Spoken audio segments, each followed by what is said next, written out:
Jumpa lagi para sahabatku terkasih dimanapun berada. Semoga kita semua dalam keadaan baik dan sehat. Para sahabatku terkasih, sesi ini saya mengajak kita untuk melihat Rabu-Abu dalam gereja Katolik. Para sahabatku terkasih, ini penting dan perlu untuk kita lihat karena ini merupakan kekayaan iman yang dimiliki oleh gereja Katolik. Dan ini merupakan perayaan yang setiap tahunnya dirayakan di dalam gereja Katolik. Para sahabatku terkasih, bicara tentang ajaran iman, demikian juga perayaan yang ada di dalam gereja Katolik. Gereja Katolik itu kaya akan ajaran iman, demikian juga perayaan-perayaannya. Maka seperti yang pernah saya bicarakan juga dalam video-video sebelumnya, bahwa sepanjang tahun, mulai dari Januari sampai dengan Desember, selalu ada saja atau begitu banyak perayaan yang dirayakan sepanjang tahun ini. Jadi mulai dari Januari sampai dengan Desember kita akan menemukan di sana begitu banyak perayaan iman yang dirayakan dalam gereja Katolik. Dan seluruh perayaan ini terstruktur dengan baik. Seluruh perayaan yang ada di dalam gereja itu semuanya terstruktur dengan baik. Dan ini dirayakan secara bersama-sama oleh gereja Katolik di seluruh dunia. Jadi bukan hanya gereja Katolik yang ada di Indonesia, gereja Katolik di negara-negara lain, termasuk juga mulai dari Vatikan sampai ke seluruh penjuru dunia, semuanya merayakan perayaan iman yang sama. Inilah luar biasanya dalam gereja Katolik. Mengingat begitu banyak perayaan iman, dan memang dasarnya bahwa gereja Katolik itu tidak pernah ingin mau bicara tentang ajaran iman agama lain, maka gereja Katolik itu fokus dengan perayaan-perayaan imannya. Jadi memang dasarnya juga bahwa gereja Katolik itu tidak pernah mau bicara tentang ajaran iman orang lain. Demikian juga dalam gereja Katolik itu sepanjang tahun, mulai dari Januari sampai dengan Desember, begitu banyak perayaan iman yang dirayakan di sana. Maka tidak akan ada peluang bagi gereja Katolik untuk bicarakan mengenai ajaran iman orang lain. Dan ini jelas, belakangan ini kita lihat muncul para apologet dari gereja Katolik memberikan respon, tanggapan, klarifikasi atas hal-hal yang ada itu dikarenakan oleh orang-orang dari luar gereja Katolik yang bermaksud merongrong ajaran iman gereja Katolik, menghina ajaran iman gereja Katolik, demikian juga menghina paus. Maka muncullah para apologet bicara dengan tegas dan keras untuk pembelaan atau membela ajaran iman gereja Katolik. Sebelum merayakan Paskah, ini karena kita lihat tentang perayaan-perayaan ini. Sebelum merayakan Paskah, gereja Katolik melalui sebuah masa yang penting, yakni masa Prapaskah, atau kita kenal dengan masa puasa, yang diawali dengan perayaan Rabu-Abu. Dan kita lihat bahwa perayaan ini atau masa Prapaskah ini kita laksanakan atau kita jalankan selama 40 hari lamanya. Di luar sana, yang sebelumnya selalu menyoroti iman gereja Katolik, menyoroti perayaan-perayaan yang ada di dalam gereja Katolik, tapi akhirnya mereka pun mengikutinya juga. Maka kita lihat di luar sana pada saat-saat ini, orang sudah mulai ikut-ikutan merayakan Rabu-Abu dan menandakan diri mereka dengan abu. Sebelum-sebelumnya kita tidak melihat itu, tapi belakangan ini di luar sana, di luar sana sudah semakin banyak orang ikut merayakan Rabu-Abu. Demikian juga menandakan diri mereka dengan abu, sama seperti yang dilakukan oleh gereja Katolik sepanjang sejarahnya. Nah, para sahabatku terkasih, kita akan melihat dengan lebih jelas tentang apa dan bagaimana Rabu-Abu ini dalam gereja Katolik. Dikutip dari katolikana.com dan sekian sumber yang lain, dikatakan bahwa gereja Katolik di seluruh dunia merayakan Rabu Abu yang menjadi tanda dimulainya masa Prapaskah, dan tahun ini kita rayakan pada tanggal 5 Maret 2025. Jadi seluruh gereja universal, gereja Katolik di seluruh dunia, mulai dari Vatikan sampai ke seluruh penjuru dunia, sama-sama pada tanggal 5 Maret merayakan Rabu Abu sebagai pembukaan masa Prapaskah atau masa puasa dalam gereja Katolik. Masa ini merupakan periode pertobatan, pengendalian diri, dan pembaruan spiritual dalam persiapan menyambut Paskah, hari kebangkitan Yesus Kristus. Sejarah dan makna teologis Rabu Abu memiliki peran yang mendalam dalam tradisi gereja Katolik. Jadi perayaan ini, Rabu Abu ini juga berhubungan dengan tradisi dalam gereja Katolik. Jadi saya pernah bicarakan juga dalam video sebelumnya, orang-orang di luar sana menolak tradisi yang dirayakan atau diimani oleh gereja Katolik. Tetapi perlahan-lahan mereka pun merayakannya juga. Jadi katanya tidak menerima tradisi, tapi akhirnya mereka ikut merayakannya juga. Perayaan ini menandai awal perjalanan 40 hari sebelum Paskah yang dipersembahkan untuk refleksi dan pertobatan. Penggunaan abu dalam tradisi ini memiliki akar yang kuat dalam sejarah gereja dan dimensi teologis yang mengajarkan tentang kefanaan manusia serta perlunya belas kasih dan pengampunan dari Allah. Kita lihat sedikit sejarah dari penggunaan abu dalam tradisi iman gereja Katolik. Penggunaan abu sebagai tanda pertobatan telah dikenal sejak zaman Perjanjian Lama. Beberapa contoh kutipan kitab suci yang menunjukkan praktek ini, misalnya dalam kitab Ayub bab 42 ayat 6. Oleh sebab itu aku mencabut perkataanku dan dengan menyesal aku duduk di dalam debu dan abu. Kemudian kitab Yunus bab 3 ayat 6 sampai dengan ayat 10. Raja Niniwe bersama seluruh rakyatnya mengenakan kain kabung dan duduk di atas abu sebagai tanda pertobatan serta mendengar nubuat Nabi Yunus. Kemudian dalam kitab Daniel bab 9 ayat 3.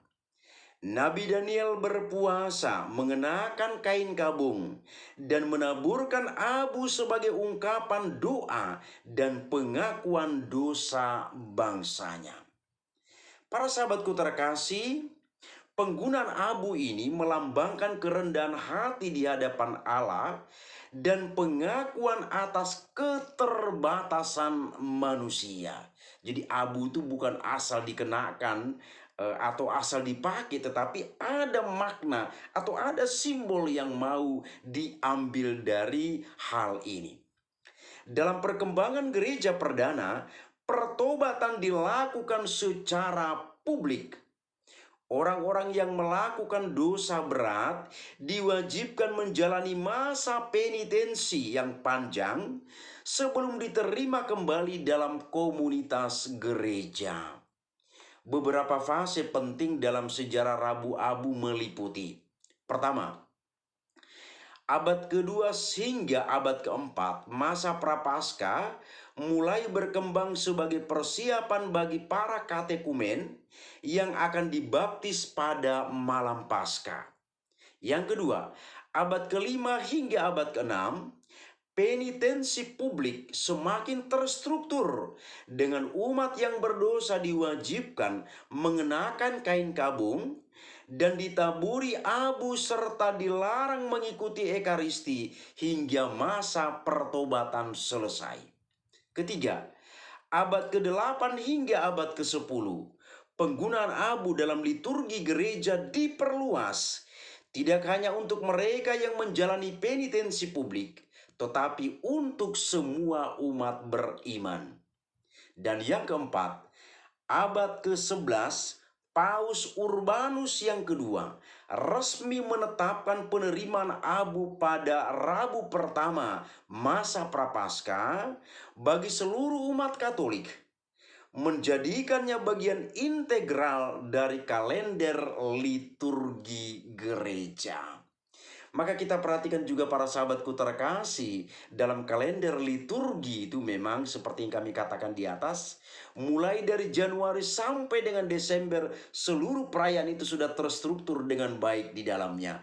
Maka di dalam gereja Katolik tidak akan ada yang dinamakan dengan tumpang tindih dalam merayakan perayaan-perayaan iman. Seluruh perayaan terstruktur dengan baik dari bulan ke bulan hingga akhir tahun. Para sahabatku terkasih, kita lihat apa makna dan simbolisme dari Rabu Abu ini. Rabu Abu memiliki 3 makna utama yang dapat membantu umat memahami esensinya. Kita lihat pertama, simbolisme dari abu. Pertama, lambang kefanaan manusia. Abu mengingatkan bahwa manusia berasal dari debu dan akan kembali menjadi debu. Kejadian bab 3 ayat 19. Yang kedua, lambang pertobatan dan penyesalan. Dalam Injil Matius bab 11 ayat 21, Yesus menegur kota-kota yang tidak bertobat, membandingkannya dengan Tirus dan Sidon yang sudah lama berkabung dalam kain kabung dan abu. Ketiga, mengacu pada perjalanan Yesus di padang gurun selama 40 hari. Matius bab 4 ayat 1 sampai dengan ayat 11. Mengajarkan tentang doa, puasa, dan amal kasih sebagai bagian dari persiapan spiritual. Kedua, ungkapan liturgis dalam perayaan Rabu Abu. Saat menerima abu, umat akan mendengar salah satu dari 2 ungkapan yang memiliki makna yang mendalam. Pertama, ingatlah bahwa engkau berasal dari abu dan akan kembali menjadi abu. Kedua, bertobatlah dan percayalah kepada Injil. Injil Markus bab 1 ayat 15. Ungkapan ini mengingatkan umat tentang kefanaan manusia serta perlunya hidup di dalam pertobatan dan iman yang teguh kepada Yesus Kristus. Ketiga, ada 3 pilar masa Prapaskah. Dalam Injil Matius bab 6 ayat 1 sampai dengan ayat 18, Yesus mengajarkan 3 praktik utama yang menjadi pilar dalam Prapaskah. Pertama, puasa, yaitu mengendalikan diri dan pengorbanan untuk mendekatkan diri kepada Allah. Kedua, doa, membangun hubungan yang lebih erat dengan Tuhan melalui refleksi dan komunikasi batin. Dan yang ketiga, amal kasih, yaitu membantu sesama, terutama mereka yang membutuhkan, sebagai bentuk pertobatan dan cinta kasih. Para sahabatku terkasih, sebagai penutup atau sedikit kesimpulan dari apa yang kita lihat adalah sebagai berikut. Rabu Abu bukan hanya sekedar ritual simbolis, tetapi merupakan panggilan bagi umat Katolik untuk memasuki masa Prapaskah dengan hati yang tulus, penuh doa dan semangat pembaruan iman. Sejarah panjang perayaan ini menunjukkan bahwa tradisi pertobatan telah berkembang dari praktik perjanjian lama hingga menjadi bagian dari liturgi gereja Katolik sejak abad ke-11. Dari perspektif teologis, abu melambangkan kefanaan, pertobatan, dan awal perjalanan rohani menuju Paskah. Inilah kira-kira para sahabatku terkasih sedikit ulasan atau jabaran tentang rabu-abu dalam gereja Katolik. Kiranya kita selaku umat beriman Katolik semakin memahami tentang ajaran iman dan demikian juga perayaan kita ini, sehingga kita tidak terkecoh dengan praktik-praktik yang dilakukan di luar sana. Karena apa? Belakangan ini begitu banyak kita temukan di luar sana, orang-orang sudah mulai ikut-ikutan merayakan Rabu Abu ini. Mulai menandakan diri dengan abu, entah abunya diambil dari mana. Kalau dalam gereja Katolik jelas, abu yang dipakai itu adalah daun palma yang diberkati dan digunakan pada tahun sebelumnya. Daun palma yang sudah kering itu akan dibakar, diberkati oleh imam, dan itulah yang kita gunakan untuk ditandai pada diri kita pada pembukaan masa prapaskah itu. Jadi di luar sana entah abu yang mana mereka gunakan, ya urusan mereka lah itu. Yang jelas tradisi ini sudah melekat kuat dalam diri gereja Katolik. Dan ini sudah secara resmi mulai kita rayakan sejak abad ke-11 hingga pada saat ini. Jadi seandainya di luar sana orang mulai ikut-ikutan merayakan itu urusan mereka. Seperti apa dasarnya itu urusan mereka. Hanya belakangan ini ada yang menanggapi, mengatakan bahwa ya memang itu sudah ada di dalam perjanjian lama. Jadi apa salahnya kalau kami ikut merayakannya? Hanya pertanyaannya, selama ini di mana? Selama ini di mana? Gereja Katolik merayakan itu, tapi iman gereja Katolik, ajaran dan perayaan gereja Katolik ini dibicarakan, dihina. Bahkan seperti saya katakan dalam video sebelumnya, di media tertentu seperti di TikTok, itu orang live di sana hanya untuk membahas ajaran iman gereja Katolik dan menghinanya. Sangat disayangkan. Sementara di sana diharapkan mereka itu live membahas ajaran iman mereka supaya semakin memperdalam ajaran iman mereka itu, dan bukan di sana mereka memperdalam ajaran iman gereja Katolik dan menghinanya. Tetapi para sahabatku terkasih, kita sebagai umat beriman Katolik patut bersyukur bahwa mereka di luar sana membahas tentang ajaran iman gereja Katolik, sementara kita tidak pernah mau tahu tentang ajaran iman mereka karena kita fokus dengan ajaran iman kita. Demikianlah para sahabatku terkasih, semoga ini bermanfaat bagi kita. Terima kasih, Tuhan memberkati.